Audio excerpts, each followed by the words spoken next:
My life, it used to be, well, perfect. I was Dr. Elena Santos, a surgeon at one of Sao Paulo's most prestigious hospitals.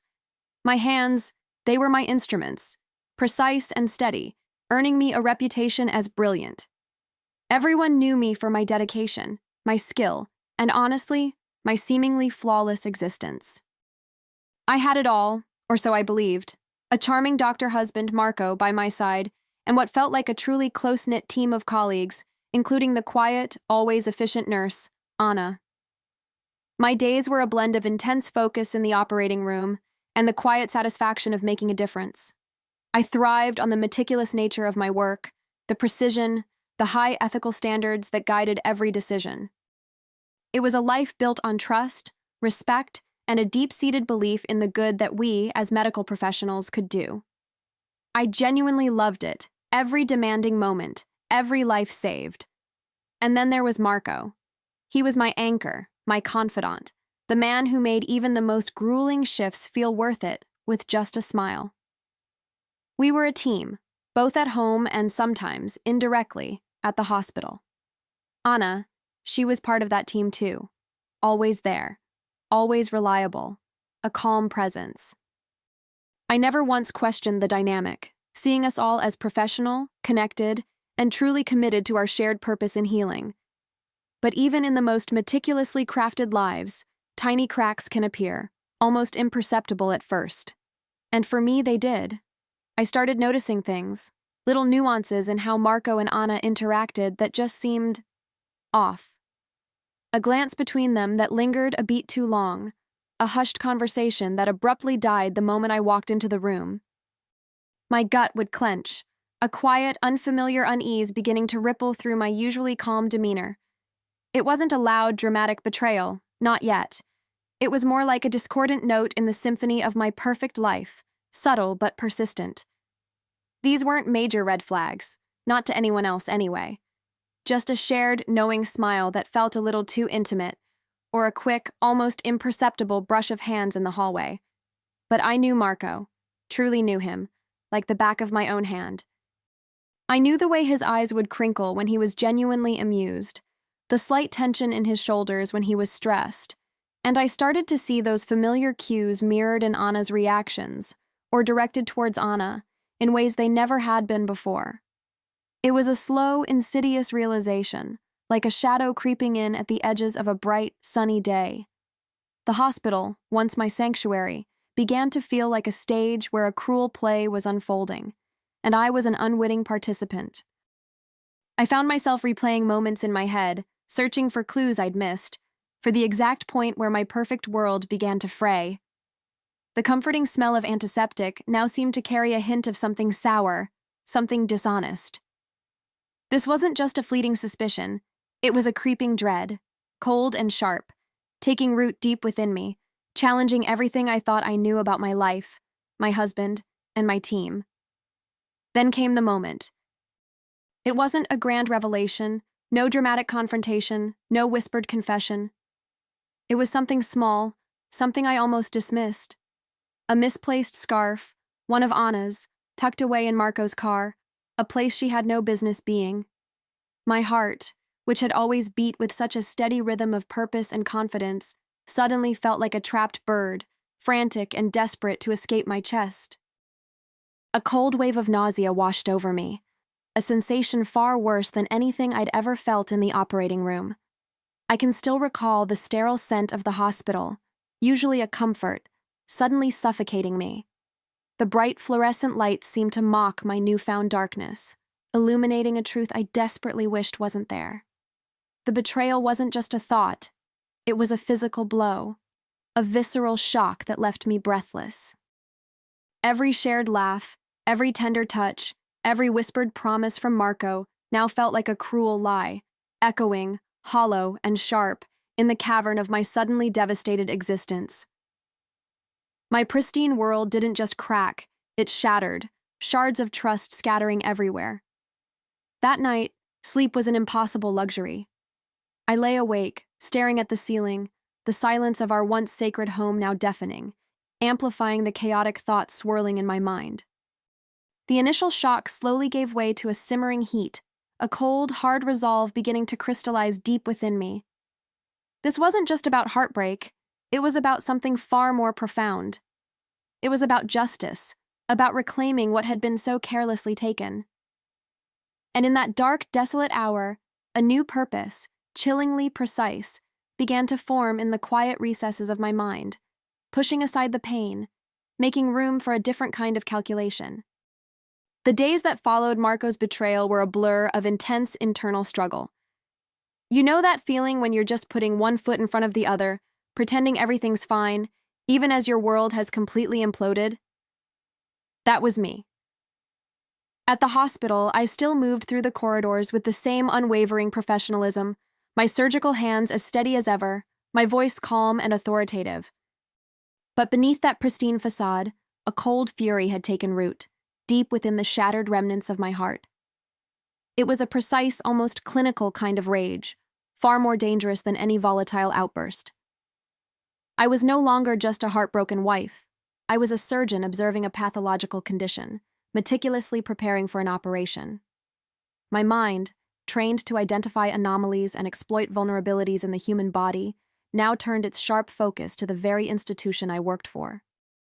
Every conversation, every shared glance, every system within the hospital that I had once trusted implicitly now became a potential point of leverage.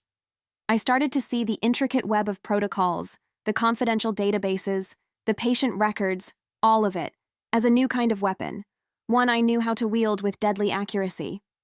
The pain, it was still there, a constant dull ache, but it was no longer consuming me. Instead, it fueled a chilling resolve.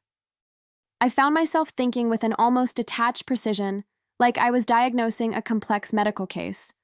My goal wasn't just to inflict pain, it was to dismantle, to expose, to ensure that the betrayal had a cost as devastating as the one I was paying. And I knew, with absolute certainty, that my intimate knowledge of this hospital, its secrets, and its vulnerabilities, would be my surgical instrument of choice. My focus became laser sharp. While Marco and Anna continued their oblivious dance around the hospital, I started my quiet reconnaissance. My lunch breaks weren't for eating anymore. They were for discreetly exploring the hospital's digital infrastructure. I was accessing patient files, not for medical review, but to understand the patterns, the data trails. I delved into communication logs, not to catch them red-handed, but to identify the flow of information, the weaknesses in the system. It was like I was back in medical school, but this time, the anatomy I was studying was the very backbone of the institution, and my objective wasn't healing, but dissection. Every vulnerable point, every seemingly innocuous detail, became a piece of my emerging strategy. I paid close attention to minor procedural errors Marco or Anna might have made, the kind of small infractions that usually get overlooked in the hustle and bustle of a busy hospital. These weren't grave mistakes, not yet, but I knew how to amplify them, how to turn a ripple into a tsunami. I was learning to manipulate the shadows, to use the system's own complexities against itself, all while maintaining my composed professional facade. The emotional turmoil was still a deep undercurrent, believe me, but it was now a controlled burn, not a raging inferno. I felt a strange sense of calm settling over me, the calm of a surgeon before a difficult procedure. My mind, usually occupied with differential diagnoses and treatment plans, was now constructing elaborate scenarios, predicting outcomes, and identifying the perfect points of attack. I was no longer just reacting to pain. I was creating a new path, step by methodical step, into the heart of their undoing. My outward demeanor, believe it or not, became even more composed, almost serene. I'd smile, make polite conversation, even offer a kind word to Marco or Anna if our paths crossed. Inside, though, I was a coiled spring, every interaction a data point. I started to notice how easily certain information could be accessed, how simple it would be to misplace a crucial document or subtly alter a digital timestamp. The little procedural shortcuts that everyone took, the minor breaches in protocol that were usually dismissed as part of a busy hospital's rhythm. These weren't flaws to me anymore. They were opportunities. It felt like I was watching a slow-motion car crash, but I was the one with my foot on the accelerator. There was a chilling satisfaction in it, a sense of power blossoming in the wreckage of my personal life. I wasn't just observing vulnerabilities, I was mapping them, creating a mental blueprint of how to leverage every single one. The hospital, this place that had been my second home, was transforming in my eyes into a complex system, and I, Dr. Elena Santos, was learning how to hack it, not with computers, but with sheer surgical precision. And through it all, Marco and Anna remained blissfully unaware. They'd laugh, they'd whisper, they'd continue their little charade, completely oblivious to the storm gathering around them, a storm that I was meticulously, patiently, and very, very quietly brewing. They saw the same Elena, the brilliant surgeon, the respected colleague. They had no idea they were looking into the eyes of a woman who was no longer just heartbroken, but utterly transformed, and utterly determined to ensure they paid for every stolen moment of happiness. With the blueprint etched firmly in my mind, it was time to move from planning to subtle execution. I wasn't going for a grand, dramatic gesture right away. Oh no, that's not how a surgeon operates. Instead, I began to plant the seeds of doubt, tiny, almost imperceptible anomalies within the hospital's vast systems. It was like introducing a slow-acting virus into a perfectly functioning machine. For instance, a small yet crucial adjustment to a patient's historical data, a detail that wouldn't raise immediate alarms but would, later, contribute to a larger narrative of negligence. My focus was on leveraging the very data I had meticulously studied. I'd create a paper trail linking Marco and Anna to minor procedural errors that, on their own, were easily dismissible. But I knew how these things work. Inconsistencies accumulate. These weren't overt acts of sabotage. Think of it more as carefully placed breadcrumbs, leading a trail of suspicion directly to them. I might anonymously tip off a regulatory body about a perceived lapse in a specific department, ensuring the initial investigation would quietly fall within Marco's area of responsibility, or involve Anna's patient assignments. The satisfaction I felt was a cold, quiet hum, a stark contrast to the burning pain of betrayal. I was operating with a chilling precision, using my knowledge of the hospital's intricacies to my advantage. While others saw routine tasks, I saw opportunities to weave my narrative. The goal wasn't just to make them uncomfortable, it was to subtly shift the ground beneath their feet, to make them question their own competence, and for others to start doing the same. Soon, the quiet whispers began. I'd hear a nurse mention a slight discrepancy in a patient's chart that I had deliberately engineered, or a doctor express mild confusion over a scheduling conflict that conveniently placed Marco and Anna in a difficult spot. These were tiny ripples, almost imperceptible, but I knew they were spreading. It wasn't direct accusation, just a growing sense of unease, a feeling that things weren't quite lining up as perfectly as they should. You know how quickly a small seed of doubt can blossom in a busy, high-pressure environment like a hospital. I also started to subtly alter schedules and patient assignments. Nothing overt, mind you, just enough to put Marco and Anna in positions where their professional vulnerabilities would be exposed. Perhaps a patient with a complex history landing squarely on Marco's shift, with some crucial information subtly removed from the digital file, or a particularly demanding case landing on Anna's plate without all the usual support. It was a delicate dance, ensuring the outcome wasn't immediately catastrophic, but just troublesome enough to draw attention. I could almost see the tension building, like pressure behind a dam. Marco and Anna, while still outwardly oblivious, started to show the first signs of strain. A furrowed brow from Marco after a difficult patient interaction, a rare moment of visible frustration from Anna when a seemingly simple task went awry. They wouldn't know why, of course, couldn't pinpoint the source of the growing chaos. But I did. And the knowledge of my carefully constructed invisible hand pulling the strings gave me a grim, quiet satisfaction. I could almost feel the shift in the atmosphere. The easy camaraderie that once defined our team slowly began to fray at the edges. Whispers grew louder, no longer just murmurs but actual questions, reaching the ears of the hospital administration. Have you noticed? Isn't it strange that my carefully placed anomalies started triggering internal inquiries? These weren't full-blown investigations yet, just quiet requests for clarification, demands for resubmissions, or gentle reminders about protocol, often directed, subtly, towards Marco's department or Anna's recent patient load. It was satisfying, in a chilling sort of way, to watch the initial ripples spread. I maintained my poker face, of course, offering concerned glances or a helping hand, always the picture of the dedicated, ethical surgeon. But inside, I knew I was pulling the strings. I could see the subtle tightening in Marco's jaw, the way Anna would hesitate a little longer before answering a question from a superior. They were feeling the pressure, even if they couldn't name its source. They were starting to suspect something was amiss, that the calm surface of their professional lives was beginning to crack. This was just the beginning, though. I wasn't interested in just causing discomfort. I wanted a full unraveling. The minor inconveniences, the quiet doubts, these were merely the precursors. My objective was to ensure that every single thread of their deception would eventually be exposed, not by my hand directly, but by the very systems they had underestimated. The stage was set, and the first act of their downfall had just concluded, quietly, almost imperceptibly, setting the scene for what was to come. The subtle shifts I'd orchestrated began to escalate, blooming into full-blown investigations.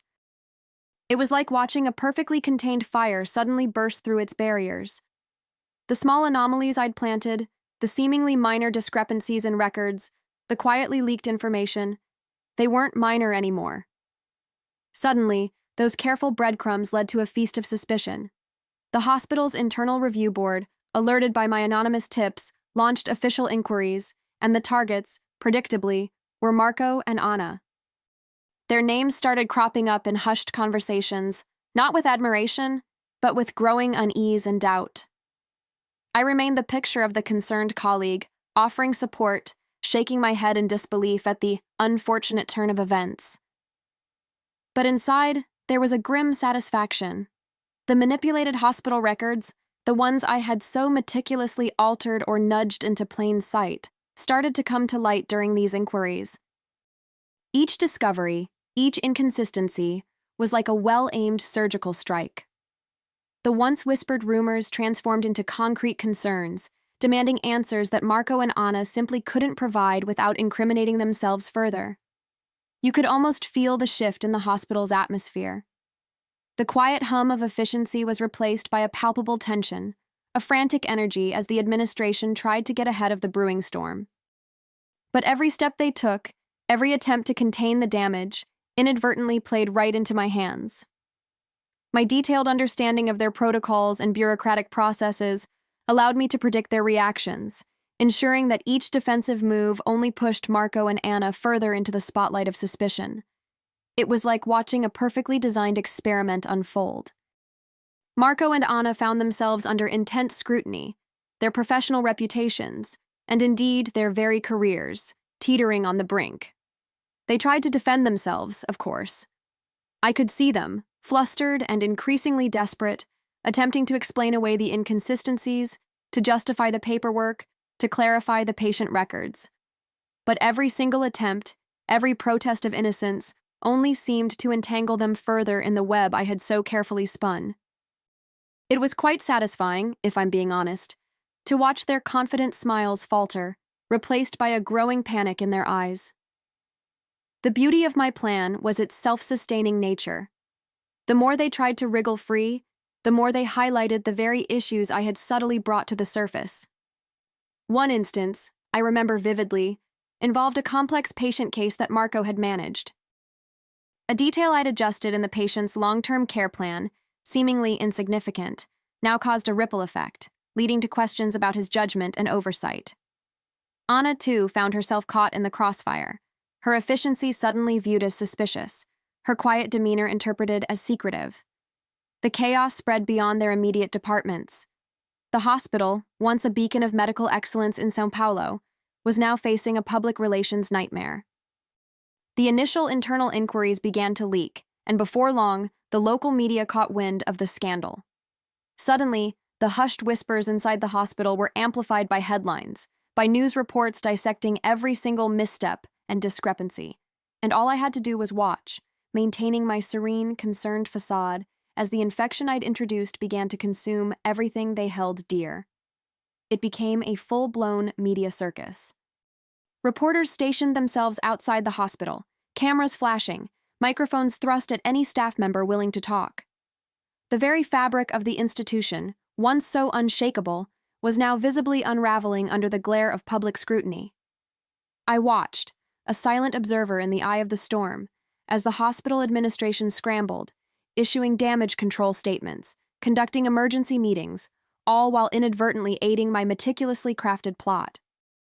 Every attempt they made to contain the scandal only seemed to fan the flames, each denial prompting further investigation into the very records I had manipulated. The once calm and collected Marco and Anna were now visibly frayed, their faces etched with stress and exhaustion. I saw them in the hallways, whispering frantically, their usual confidence completely eroded. They were desperate, attempting to point fingers, to deflect blame, but every path they took led back to the inconsistencies I had so carefully embedded. Their world, much like mine had been, was crumbling around them, and they were powerless to stop it. The irony wasn't lost on me. They were experiencing a fraction of the devastation they had inflicted upon me. And through it all, I maintained my facade. I offered them empty words of encouragement, a sympathetic nod here and there, playing the role of the loyal colleague. No one suspected the brilliant, dedicated Dr. Elena Santos, the victim of a personal betrayal, was actually the architect of this professional downfall. The infection had spread, it had become a full-blown epidemic, and the once pristine hospital, along with Marco and Anna's careers, was now critically ill, heading for a diagnosis that would be anything but gentle. The investigations reached their inevitable conclusion, and the truth, or at least the version I'd so carefully constructed, came crashing down on Marco and Anna. The official diagnosis, as it were, was professional misconduct, unethical practices, and a gross negligence that stained their records beyond repair. The final outcome was swift and devastating. License revocations were imminent, legal actions for damages and malpractice were a definite possibility, and their once promising careers were now nothing but a public spectacle of disgrace. They were no longer the golden couple of the hospital. They were pariahs, their names synonymous with scandal. I watched it unfold from a distance, a curious bystander among the many, maintaining my innocent facade. The hospital, too, bore the scars of the ordeal. Its pristine reputation, built over decades, was shattered, replaced by headlines screaming about mismanagement and compromised patient care. The air hung heavy with the weight of shattered trust, and even the most dedicated staff members felt the sting of public condemnation. It was a stark reminder that betrayal, like a virulent infection, doesn't just harm the immediate victims. It compromises the entire system. In the quiet moments, though, a different kind of feeling settled over me. There was the undeniable triumph of justice served, a deep, resonant satisfaction. But there was also a profound sense of loss. My perfect life was irrevocably gone, replaced by the stark reality of what I had become. The woman who once believed in inherent goodness had, by necessity, become something far more calculating, far more ruthless. It was a victory, yes, but one that came with its own heavy, personal cost. Watching them face the consequences, the public shaming, the destruction of their professional lives, it wasn't an act of vengeance that brought me unbridled joy, not exactly. It was more like a deep, cleansing breath after holding it for far too long. I'd seen the despair in Marco's eyes, the hollow defeat in Anna's posture. Their desperate attempts to salvage their reputations, to point fingers and find scapegoats, only amplified their downfall, making their denials sound increasingly hollow to the court of public opinion and their professional peers. The hospital's attempts to recover from the public relations disaster were a masterclass in futility. They announced new protocols, launched internal investigations into systemic failures, but the damage was done. Patients sought care elsewhere, donations dwindled, and the very air within its hallowed halls felt thick with suspicion. This wasn't just about Marco and Anna anymore. It was about the integrity of an entire institution, something I understood intimately, given my lifelong dedication to it. It was a harsh lesson, learned at a very steep price for everyone involved. And me? I found myself in a strange new space. The immediate burning need for retribution had subsided, replaced by a quiet contemplation. I had engineered their ruin, yes, but what now? The woman who once chased perfection had deliberately, methodically, dismantled her own pristine life to exact justice. The cost was clear, etched into the very core of my being. But so was the undeniable truth. Betrayal has a price, and I had ensured it was paid in full. As the dust settled, a strange quiet descended over my life. I had survived, I had exacted my revenge, and in doing so, I had reclaimed a power I didn't even realize I'd lost until it was gone. The old Elena, the one who believed in a flawless existence, was gone. But a new Elena had emerged, forged in the crucible of betrayal and righteous fury. I still worked, still performed surgeries, but with a different kind of focus, a clearer understanding of human nature's darker currents. My precision was now not just for healing, but for understanding consequences, for navigating the complexities of a world far less pristine than I once imagined. My future stretched out before me, not as the perfectly paved path it once was, but as an open road, full of possibilities. The cost of my revenge was profound. I had lost my perfect life, my naive trust in others. Yet in that loss, I had gained something invaluable: self-possession, a profound understanding of my own strength, and the knowledge that I would never again be a passive victim. I had shown that betrayal has a steep, undeniable price, a lesson Marco and Anna would carry with them forever, a consequence of their actions that echoed through their now ruined lives. The final scene, for me, was not one of triumph, but of quiet contemplation. I'd often find myself staring out of my apartment window, looking over the sprawling city of São Paulo. The hum of the city, the endless movement of life, reminded me that even after a storm, life continues, albeit changed. I had lost a husband and a colleague, but I had rediscovered myself, a formidable woman capable of navigating the darkest waters. And that, in itself, was a new kind of freedom.